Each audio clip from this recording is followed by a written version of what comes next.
গানের শিক্ষক নিয়োগ দিবেন, কি শিখা, কি করতে চান?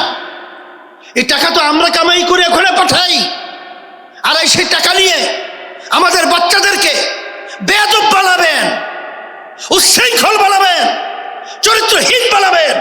এটা কখনোই আমরা সহ্য করবো না। এর প্রতিবাদ করতে হবে এবং প্রাথমিক শিক্ষায় আমাদের ধর্মীয় শিক্ষক নিয়োগ দিতে হবে।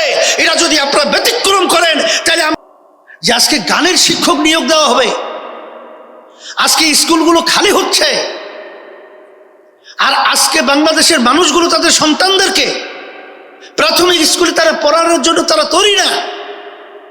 দিন আর দিন আমাদের বাড়ির সামনে প্রাইমারি স্কুল, ছাত্র নাই, ছাত্রী নাই, কোথায় যায়? এখন আপনারা বুঝেন না, বাংলাদেশের মানুষ কিন্তু ইসলামের পক্ষে মনের দিক থেকে, মানসিক দিক থেকে, সব দিক থেকে তৈরি হয়ে অপেক্ষায় আছে।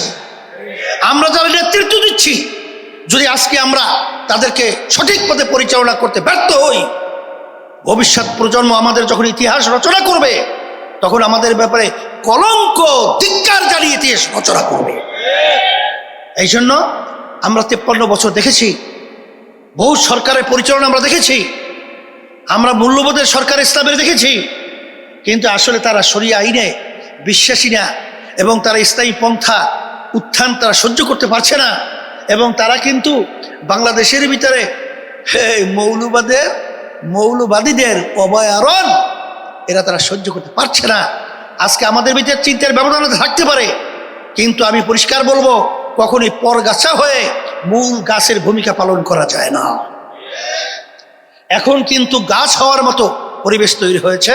আমি সকল প্রতি আহ্বান জানাচ্ছি, দেশ সুন্দর পরিচালনা করতে হয়, তাহলে আপনার বিশেষ করে লক্ষ্য রাখতে হবে যে দেশের মধ্যে 92% জনের মধ্যে মুসলমান বসবাস করে, আর এই মুসলমানদের নেতৃত্ব কিন্তু আসলে বাস্তবতা হলো সম্মানিত উলামায়ে কেরাম। আপনি কথা বলার ব্যাপারে, তাদের ব্যাপারে সতর্ক অবস্থায় কথা বলবেন। প্রথম যেদিন আমার সঙ্গে দেখা হয়েছে সেদিনকে কিন্তু আমি কথাগুলো বলেছি।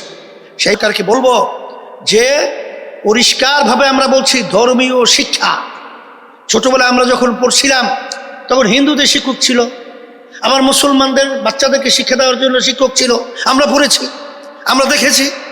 কিন্তু আপনি গানের শিক্ষক নিয়োগ দিবেন, কি শিখা, কি করতে চান? এই টাকা তো আমরা কামাই করে ওখানে পাঠাই, আর সেই টাকা নিয়ে আমাদের বাচ্চাদেরকে বেয়াদব বানাবেন, উচ্ছৃঙ্খল বানাবেন, চরিত্রহীন বানাবেন। এটা কখনোই আমরা সহ্য করবো না। এর প্রতিবাদ করতে হবে এবং প্রাথমিক শিক্ষায় আমাদের ধর্মীয় শিক্ষক নিয়োগ দিতে হবে। এটা যদি আপনারা ব্যতিক্রম করেন তাহলে আমাদের বাংলাদেশের জনগণ ইসলাম প্রেমিক, ধর্মপ্রেমিক সবাইকে রাস্তাতে আনতে বাধ্য হব। কথা পরিষ্কার। আপনাদের বিশেষ করে উপস্থিত হওয়ার জন্য ধন্যবাদ জানাচ্ছি। আর সম্মানিত উলামায়ে কেরাম সহ বাংলাদেশের সমস্ত মানুষকে আমরা বিশেষ করে বলবো যে দেশ কিন্তু সুন্দর সাজাবার একটা পরিবেশ তৈরি হয়েছে। আমরা যেন এই সুন্দর পরিবেশকে আমাদের অবহেলায় নষ্ট না হয়, এই উদাত্ত আহ্বান জানাচ্ছি। সাংবাদিক বন্ধুদেরকে আমি বলবো যে আপনারা যেহেতু এই দেশে বসবাস করেন, এই দেশের সন্তান, আমরা যেন আর ফ্যাসিস্ট এবং চাঁদাবাজ এবং যারা নাকি বিদেশে পাচার করে লক্ষ লক্ষ মানুষদেরকে মিথ্যা কেসের মাধ্যমে তাদের সংসার বিলীন করে, এরা যেন আর ক্ষমতায় আসতে না পারে।